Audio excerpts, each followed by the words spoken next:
It's good to see you all. Now, have I got an ancient tale for you today? Oh, yes. It's of my own clan, the Llwyfen, from when Avalon itself was young, which, believe me, is very old.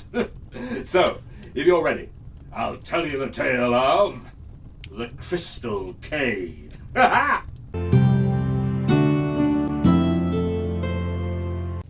Once an age ago, when Avalon lay untamed, and many parts still remained unnamed, there rode a knight whose lord sent far and wide his longing for his lady love. He could never hide. This lady felt the absence of her knight to the quick.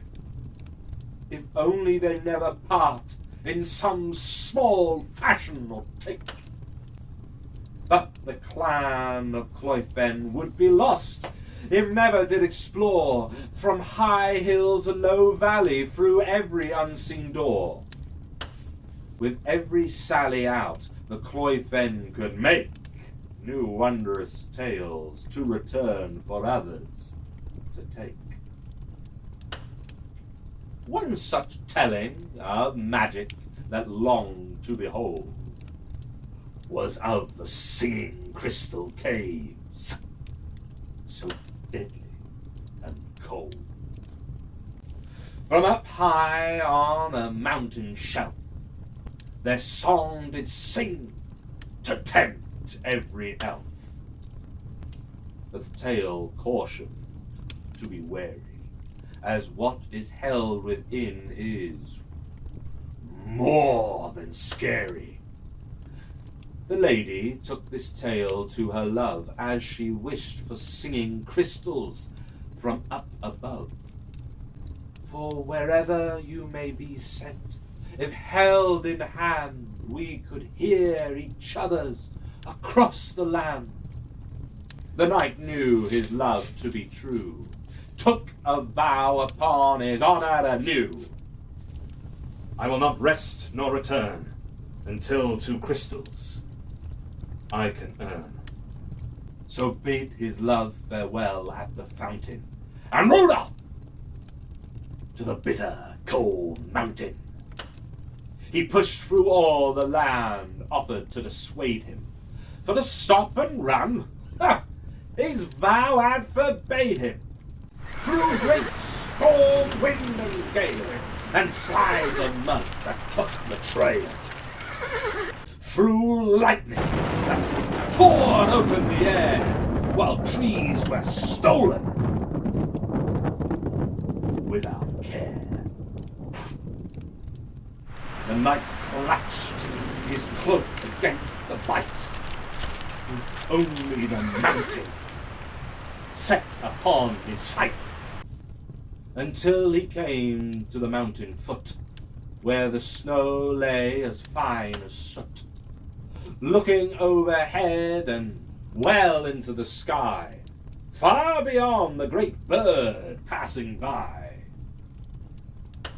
he could make out the mouth of a narrow cave, with escaping songs that chilled to the grave.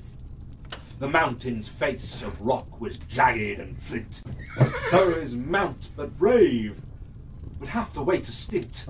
With hand and foot he climbed stone to stone, scrambling and pulling, his pain to the bone. The sun did fall, the sun did rise, before the cave was before his eyes.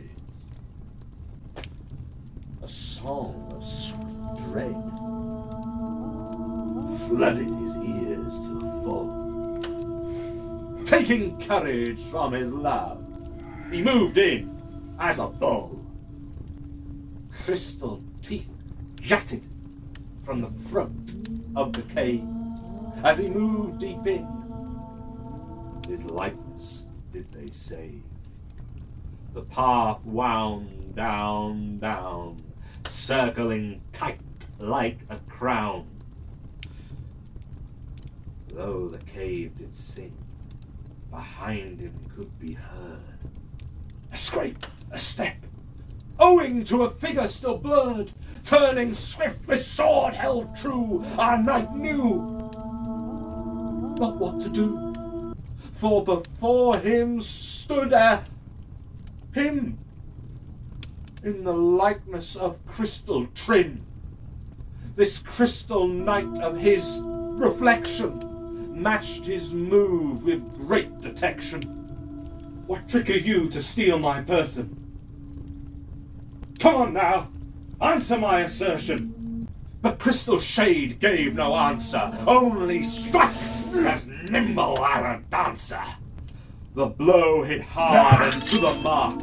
From the knight's armour drew a spark.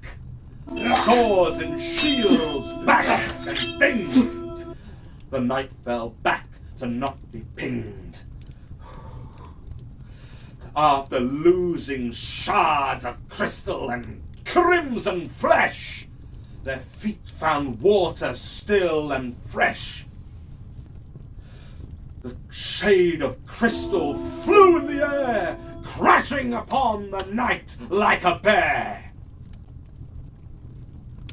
Both rolled and slashed in water deep and cold, losing shield and sword from their hold.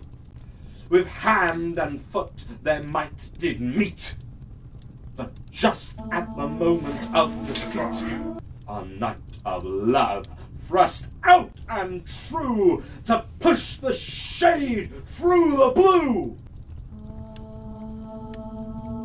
And crystal, no matter how finely hewn, will always sink like a stone. The knight, soaked through to the core, swam back to the hidden shore. With breath returning, fast and quick, his eyes blurred to a pointed stick. Light that twinkled, flashed and sung. On an island, a large crystal clung. Braving again waters of chilling danger, he swam to his new crystal stranger. What a sight to behold! I'll never forget when old. At once words echo, as if a wave, from every crystal in the cave. Not just songs for my lady and me, but words of love. Oh, what glee! To his hands central crystal did yield, and two more he took for them to wield. Once out the cave, storms had passed, so home he could return at last. From now wherever his lord did send, bonds of love would never end. Oh, whew. I don't know about you, but that crystal shade gives me the chills every time I hear it. Imagine having to fight yourself. Well, if you can't master yourself, you're not going to be able to beat anything else, I guess. So, I'm sure that gave you your own fantastical ideas for a tale, yes? If so, I'd love to hear it. So, remember to send them to me at bard.elven.tales@gmail.com, and I'll give them the bardic treatment and the video, yes? Oh, and also remember to like, share, and subscribe, and I'll see you soon for more Bard Elven Tales.